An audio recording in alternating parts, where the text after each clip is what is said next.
안녕하십니까. 오늘 수업 시작하겠습니다.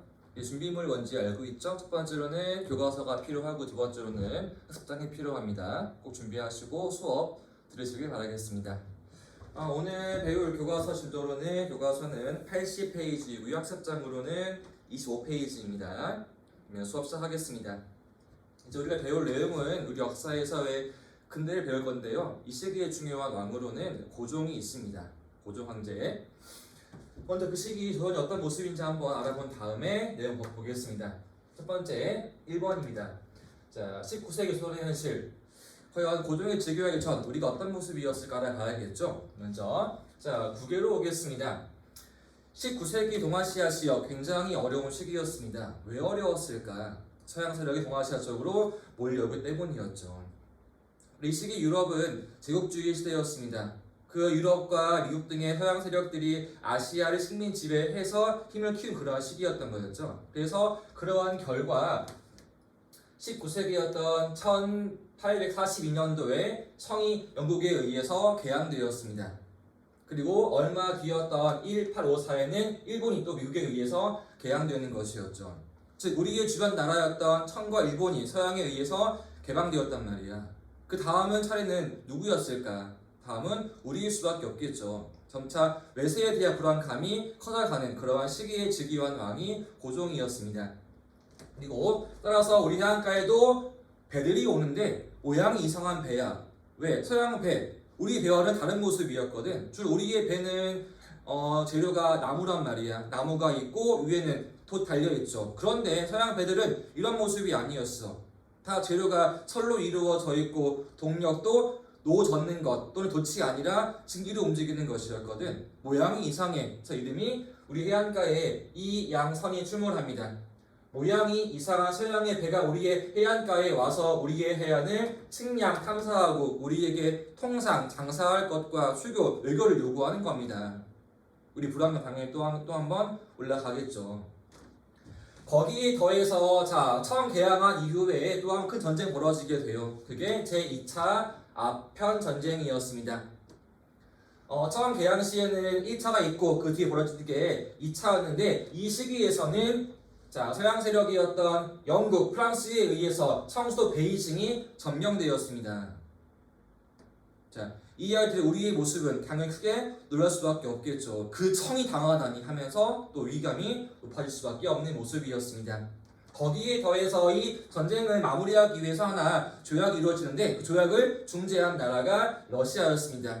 러시아가 그 대가로 얻어온 지역이 어디였냐? 우리 한반도 위에 있는 지역이었던 연해주 지역을 차지하면서 국경을 우리와 마주하는 겁니다. 이제 우리의 주변 나라로는 그동안에 있었던 청과 일본 이외에 또 서양이 몰려오고 있고 또 위에는 러시아가 있는 모습이라는 거죠. 자, 우리의 외교 쉬운 모습이었을까요? 굉장히 어려운 모습이라는 거지. 다 강한 나라들이었거든. 근데 우리가 에워싸여 있는 모습이라는 거야. 그때 우리 근데 어떻게 나아가야 할까? 참 어려울 수밖에 없었겠죠. 그래서 점차 국외에서 어떤 모습이었다? 위기감이 높아지는 모습이었다라는 거였습니다. 이때 국내 모습은 좋은 모습이었냐? 그게 아니라는 거였죠.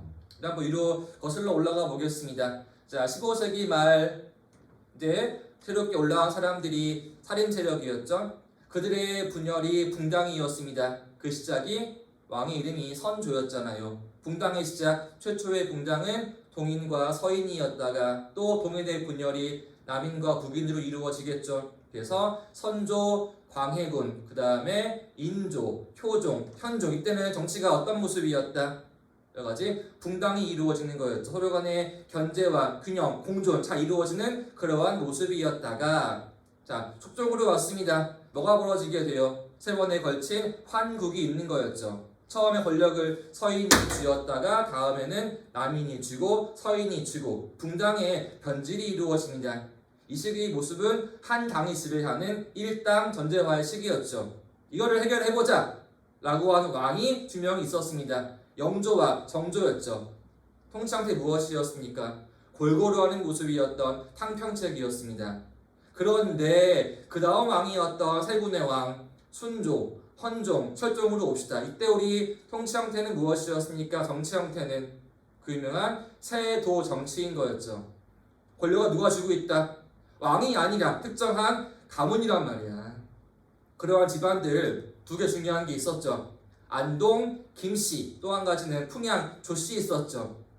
그러한 시기란 말이에요. 자, 우리 정치가 어떤 모습이었다? 세도 정치로 기강이 아주 문란한 시기였습니다. 왕권 땅에 떨어져 있고요. 의정부의 힘도 약화되어 있습니다. 권력을 누가 쥐고 있다?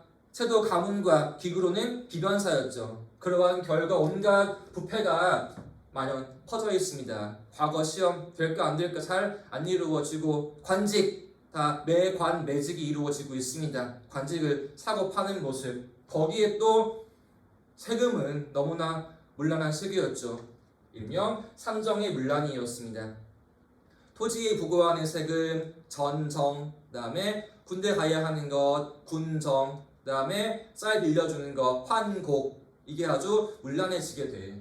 결국 삶이 아주 어려워지겠죠. 정치는 문란해지고 있고요. 부패가 심해지고 있고 세금이 아주 어려워지고 있어.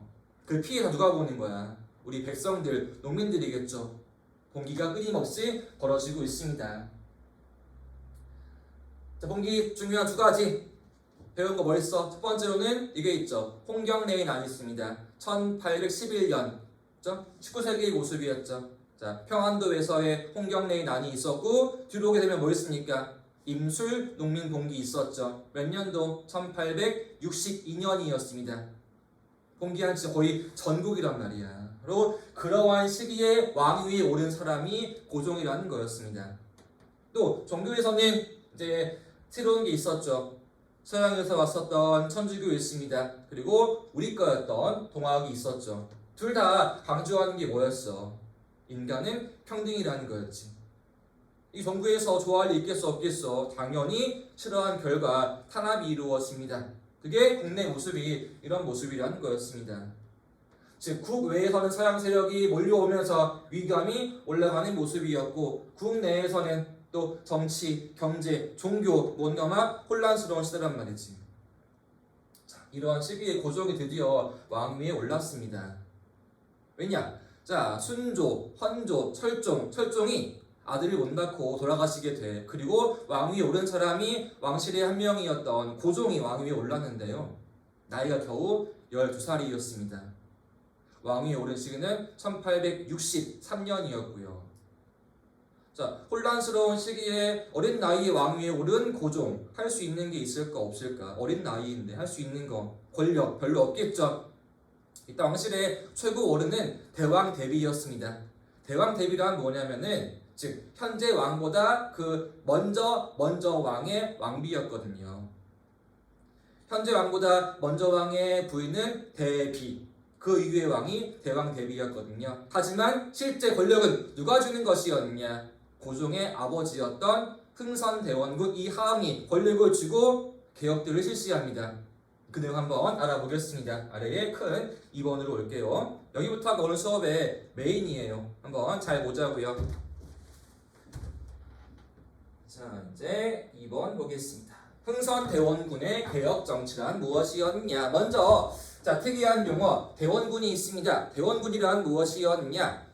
본인이 왕은 아니었지만 아들이 왕인 경우에 부르는 말이 대원군이었습니다. 왕의 아버지라는 거였죠. 그래서 고종이 12살의 어린 나이로 왕위에 오르자 권력을 쥔 사람은 여기는 왕의 아버지였던 대원군이라는 거였죠. 자, 대원군이야. 지금 나라의 상황이 어떻습니까? 아주 어려운 시기였죠. 서양 세력도 막아내야 하고 국내도 개혁 필요하단 말이야. 그 내용 보겠습니다. 중요한 내용이 4가지가 있습니다. 여기 1번 체제의 정비, 그 다음에 2번에 있는 경복궁의 중건, 그리고 3번에 있는 서원 철폐, 그리고 다음 페이지에 있는 3점 개혁이 있습니다. 먼저 1번으로 오겠습니다. 자, 통치체제 기정비부터 보겠습니다. 아까 베개에 써서 지금 자, 왕 즉위하기 전 정치 형태가 무엇이었다? 세도 정치인 것이었다. 권력을 왕이 아니라 특정한 가문들이 쥐고 있고 의정부의 힘은 약화한 가운데 권력은 다 어디 몰려있다? 기구 이름이 비관사인 거였죠? 뭔가 개혁과 변화가 필요합니다. 그 내용으로 보자고요. 먼저 1번. 자, 해야 할 일이 무엇이었을까? 누군가를 제거해야지만 돼. 누구? 권력을 쥐고 있던 가문 누구였을까? 바로 안동 김씨일파겠죠. 그래서 빈칸입니다. 첫 번째 해야 할 일은 무엇이었냐? 효도 가문이었던 안동 김씨를 축출해야 한다. 안동 김씨 일파들을 축출합니다. 축출, 제거한다. 정치에서 멀리 쳐버리는 것이었다. 이렇게 얘기하면 되겠죠. 축출해 버리고, 자 이제 인재가 필요하겠네. 인재를 골고루 등용해 오는 거죠. 그래서 자 당파 신분 관계없이 능력으로 인재를 고루고루 등용해 오는 모습이라는 겁니다. 그래 정치를 이끌어갈 수 있는 거였으니까. 그래서 남인도 불러들이고 소론도 불러들이는 모습이라는 거였죠. 골고루 인재를 등용하는 모습. 그 다음 어려운 말이 있는데 이런 말이 있네요. 자 종친부의 권력 강화라는 말이 있는데 종친이란 무엇이냐? 볼까요 우리 한번. 자 왕실의 외척. 외척은 어느 쪽이었죠? 외척이라는 거는 그 왕의 외갓집이거나 처갓집, 즉 여인 계열이었죠. 엄마 쪽, 부인 쪽이었으니까 반대로 자 왕실의 아빠 쪽은 뭐냐? 바로 종친이었습니다. 즉 왕실을 말하는 거란 말이야. 이게 종친이라는 거죠. 그래서 권력을 쥐고 있던 안동김 씨파들을 축출해 버리고 인재를 고루 등용한 다음에 내 편이었던 왕실의 종친의 힘을 강화하는 모습이었다. 그 내용이 아래에 지문에 이렇게 있습니다. 볼까요 한번? 자 대원을 집권한 후에 어느 회의에서 말하기를 나는 천리를 끌어다가 지척으로 삼겠으며 무슨 말이었냐? 자 천리 멀리 있는 것을 지척 가까이 끌어들이겠다. 누구를? 즉 종친의 힘을 강화할 것이다 라는 말입니다. 보이죠 여기? 자 종친을 높일 것이며 두 번째 자 산을 깎아내려서 평지로 만들고 즉 권력을 쥐고 있었던 노론 가문들의 힘을 깎아내린다는 말인 것이고 또한 남대의 문을 3층으로 하겠다. 즉 분당 가운데 소외되어 있던 남인들을 고루 불러들이겠다라는 거죠. 이게 첫 번째의 모습이었습니다. 그리고 2번으로 오겠습니다. 자 조직은 정비한 모습이 무엇이었냐? 아까 얘기했습니다. 이때 권력을 기구의 이름 비변사였죠. 이거를 축소한 다음에 혁파, 제거해버립니다. 그러니까 두 번째 비변사 축소 폐지입니다. 비변사를 축소한 다음에 폐지한다. 비변사의 축소 폐지.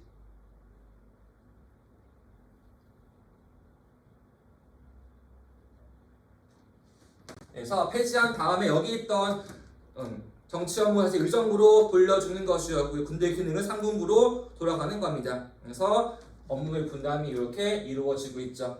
즉 기존에 있었던 정치기구인 의정부의 기능도 회복해주는 것이고요. 군대의 기능이 있는 상군부의 기능도 회복시켜주는 것이었다. 즉 원래대로 돌아오는 모습이라는 거였겠죠.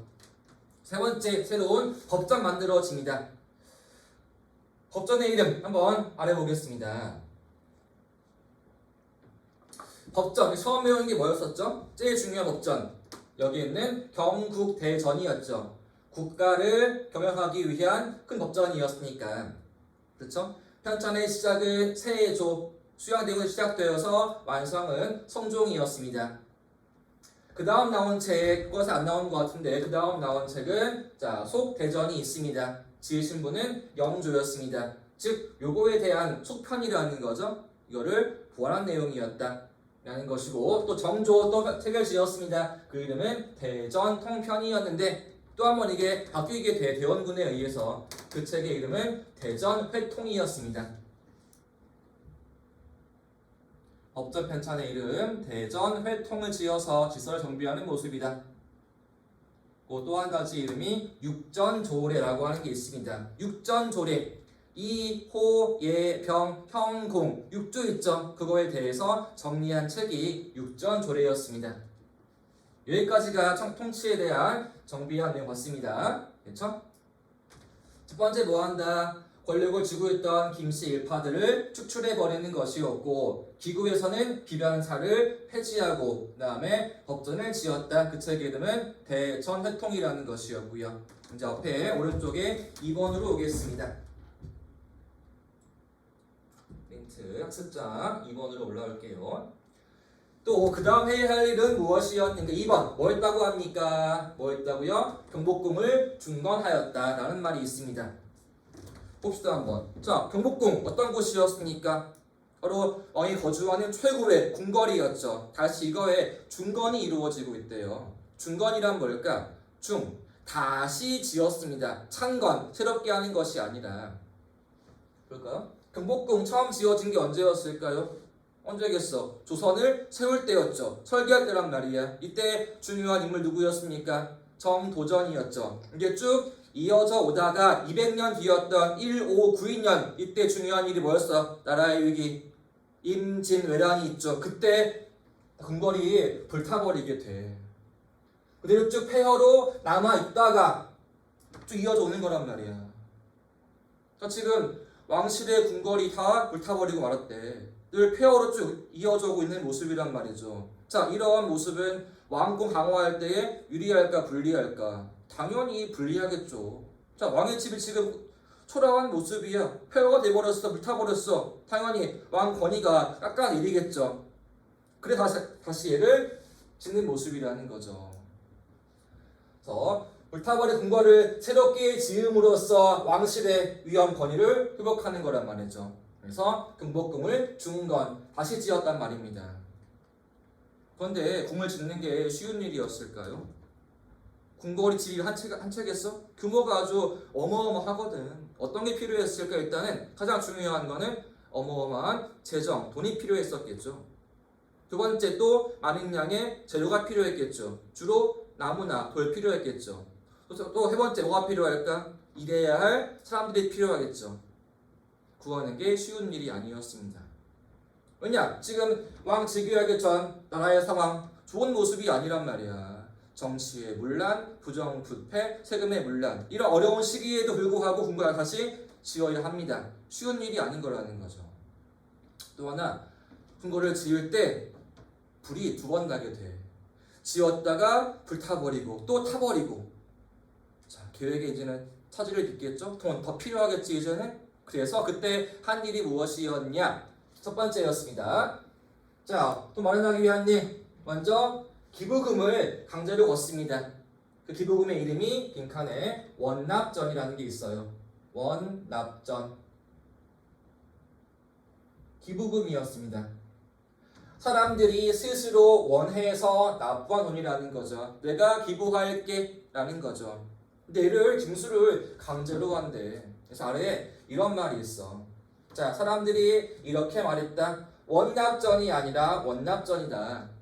차이는 뭐예요? 여기 있는 한자의 차이인 거죠. 자, 이 원은 무엇이냐? 본인이 원해서 납부한 돈이라는 것이고요. 뒤에 있는 원은 무엇이냐? 원망이야, 원망. 원망하며 강제로 납부한 돈이었다 라는 겁니다. 내기 싫은데 안 낼 수가 없는 거야. 왜 내야지? 그게 원망하는 거란 말이지. 원납전을 징수했었고 또 하나 더 중요한 거는 새롭게 화폐를 만들었습니다. 그 화폐 이름이 당백전입니다. 너무 중요해. 이번에 별표합시다. 당백전 발행. 자, 당백전이란 무엇이냐? 기존 화폐의 무려 1당 100, 100배에 달하는 아주 고액 화폐였습니다. 당백전. 기존에 있는 것의 한 개당 100배에 달하는 고액의 화폐인 것이었다. 돈이 필요하니까 화폐를 고액으로 찍어내는 거란 말이죠. 이게 당백전 아래에 있는 이런 모습 보이죠. 그래서 이게 당백이라고 쓰여져 있습니다. 1당 100 할 때 100배를 의미하는 것이다.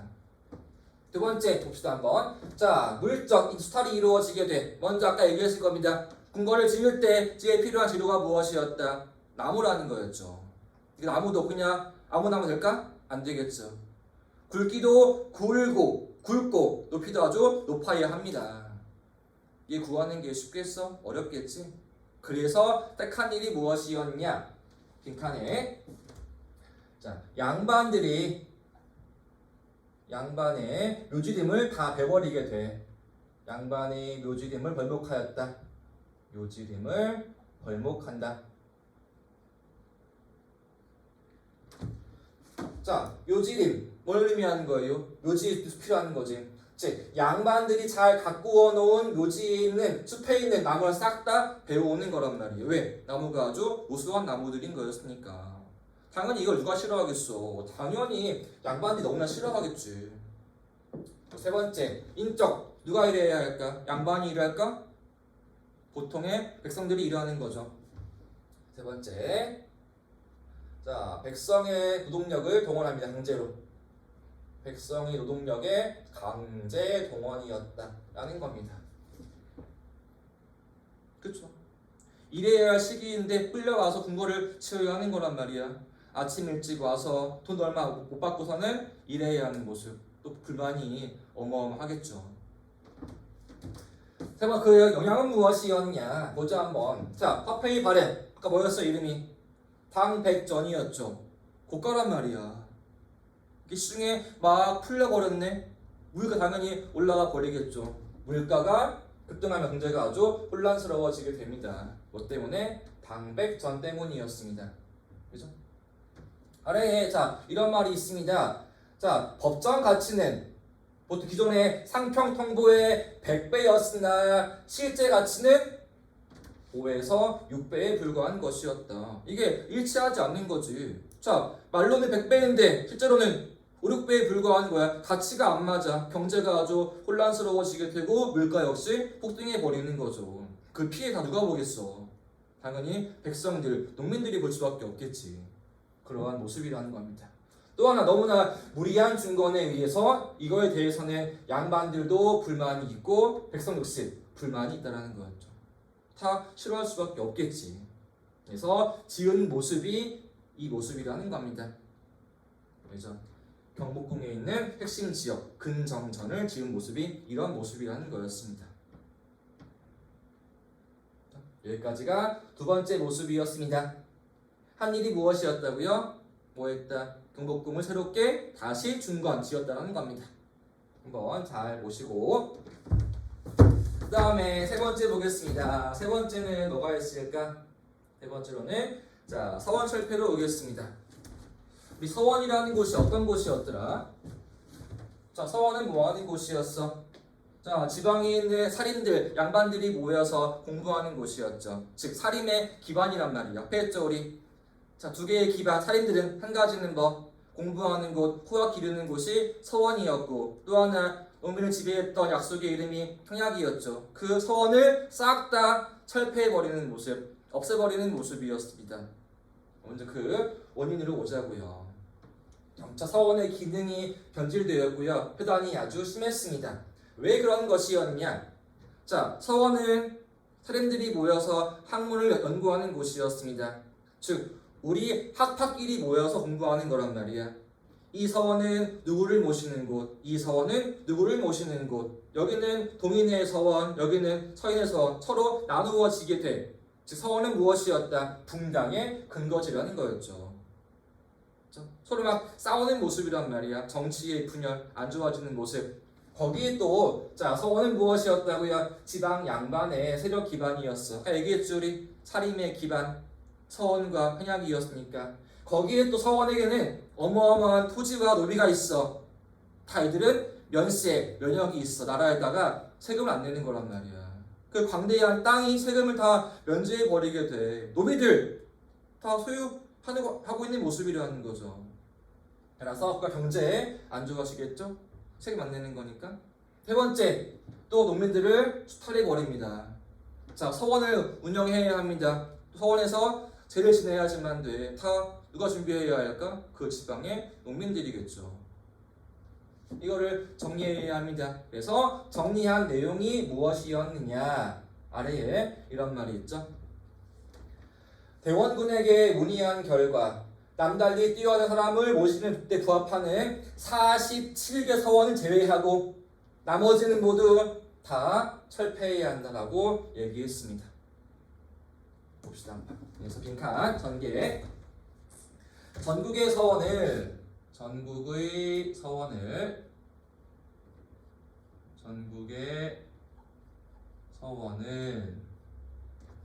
몇 개만 딱 47개 남기고 7개만 남기고 모두 철폐합니다. 남기고 모두 철폐했다.